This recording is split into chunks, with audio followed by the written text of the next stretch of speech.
Break के बाद आपका एक बार फिर से स्वागत है। हिमाचल कांग्रेस में भी टिकट आवंटन के बाद से बगावती तेवर उभरने लगे हैं। सिरमौर जिले के नाहन में भी वर्तमान कांग्रेस विधायक कुश परमार को टिकट दिए जाने से पूर्व कांग्रेस विधायक अजय बहादुर के समर्थक बगावत पर उतर आए हैं। टिकट आवंटन से सभी पार्टियों में बगावती तेवर उभरने लगे हैं।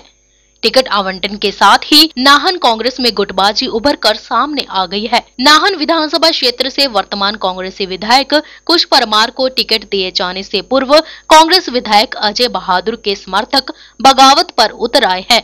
अजय बहादुर के समर्थकों ने उनको टिकट न मिलने की सूरत में पार्टी से इस्तीफा देने की घोषणा की है।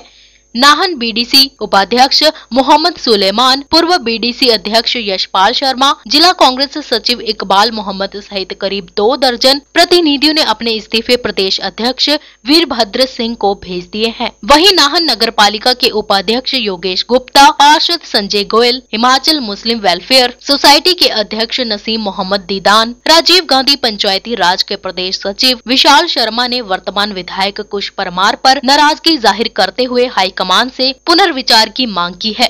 वर्तमान विधायक से नाराज अजय बहादुर के समर्थक पिछले लंबे समय से अजय बहादुर को टिकट दिए जाने की वकालत कर रहे थे, मगर प्रदेश हाईकमान ने वर्तमान विधायक की टिकट पर मोहर लगाई है। हालांकि अजय बहादुर के समर्थकों ने कैमरे पर बोलने से कुछ भी मना कर दिया, मगर एक प्रेस विज्ञप्ति में जरूर रुष्ट होने की पुष्टि की है। पार्टी सूत्रों की माने तो टिकट पर बदलाव भी हो सकता है। नाहन से सतीश शर्मा, 7C हिमाचल आजकल।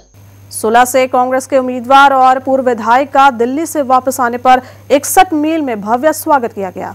गाड़ियों और 2 पहिया वाहनों के काफिले के साथ हजारों की तादाद में कांग्रेस कार्यकर्ताओं ने नारेबाजी और आतिशबाजी के बीच जगजीवन पाल का स्वागत किया। वहीं जगजीवन पाल ने टिकट दिए जाने को लेकर कांग्रेस हाईकमान का आभार जताया और कहा कि सुलह सीट कांग्रेस के नाम करने की वे पूरी कोशिश करेंगे।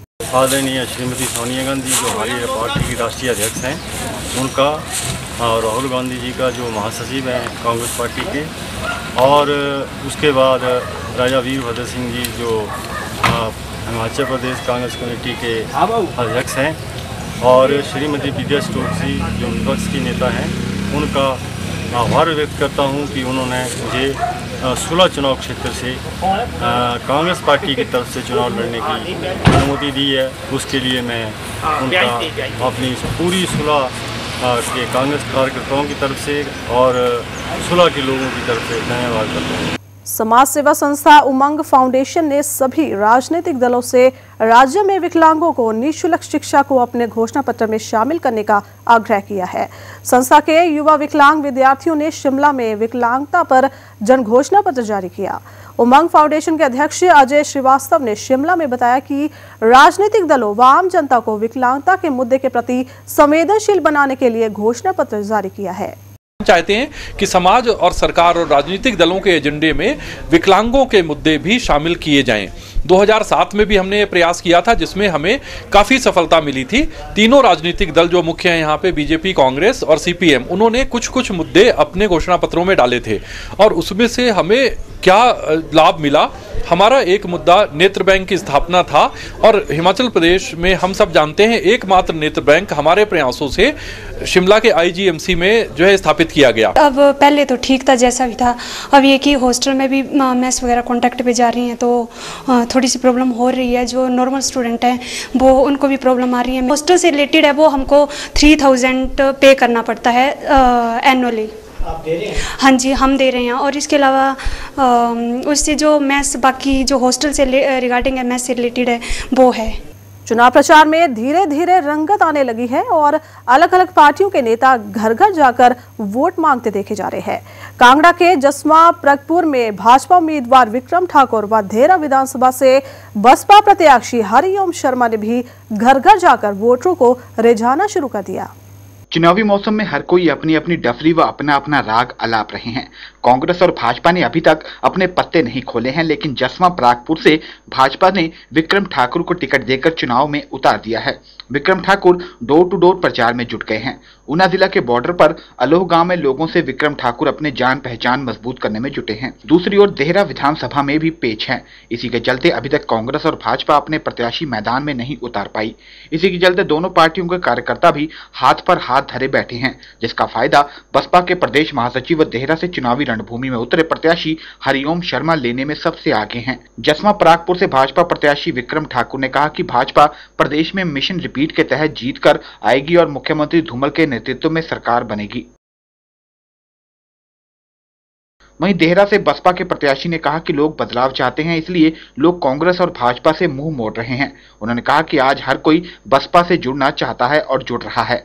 जनता का रुझान बिल्कुल स्पष्ट है। लोग बदलाव चाहते हैं और बदलाव का मतलब ये नहीं है कि जैसे भाजपा के बाद कांग्रेस आ गई और कांग्रेस के बाद भाजपा आ गई।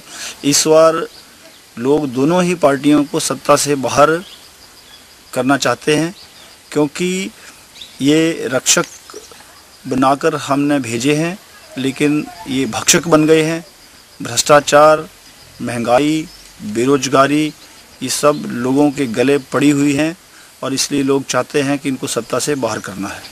कांगड़ा से ब्यूरो रिपोर्ट 7C हिमाचल आजकल। टिकट आवंटन के साथ ही भाजपा में बगावत शुरू हो गई है। बलेदरन के बाद अब नाचन में मौजूदा दिलेराम का टिकट करते ही उन्होंने जिलाध्यक्ष पद से इस्तीफा दे दिया है। इसके साथ ही उन्होंने कार्यकारिणी व अन्य प्रकोष्ठ व मोर्चे भी भंग कर दिए हैं।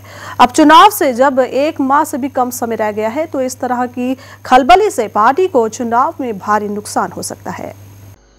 नाचन विधानसभा क्षेत्र से दिलेराम को भाजपा से टिकट न दिए जाने को लेकर नाचन विधानसभा क्षेत्र में बगावती तेवर शुरू हो गए हैं। दिलेराम के इस्तीफे के साथ साथ ही नाचन भाजपा मंडल ने भी इस्तीफा दे दिया है और साथ ही उन्होंने बतौर आजाद उम्मीदवार चुनाव लड़ने की घोषणा कर दी है।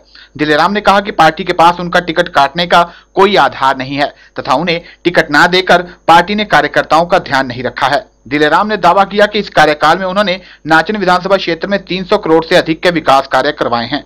उन्होंने कहा कि भाजपा ने जिसको टिकट दिया है उन्हें अभी लोग भी नहीं पहचानते तथा पार्टी को एक बार फिर टिकट पर विचार करना चाहिए। मैं 35 साल से भारतीय जनता पार्टी 1970 से मैं पार्टी की सेवा कर रहा हूं और आज तक मैं भी पार्टी की सेवारत हूं। किसी प्रकार की मेरे बारे में कोई इस दौरान के अंदर भारतीय जनता पार्टी का ईमानदारी से काम करता रहा हूं और मैं तो पार्टी से पूछना चाहता हूं कि मेरा टिकट काटा तो क्यों? मेरे ऊपर किसी प्रकार का कोई ब्लेम है तो क्या? कोई इस बारे में जान नहीं सकता, ना कोई बता सकता है, क्योंकि मैंने कोई गलत काम आज तक नहीं किया है और मैं जिला अध्यक्ष भी हूँ और पार्टी की सेवा 35 साल से कर रहा हूँ। मेरे बारे में तो पार्टी से मैं बार बार पूछता हूँ कि बोलो मेरा कसूर क्या है? मेरा कसूर कुछ नहीं। सुंदरनगर से नितिन शर्मा, 7C हिमाचल आजकल। और फिलहाल समय है एक और छोटे से ब्रेक का। बने रहिए 7C हिमाचल आजकल के साथ।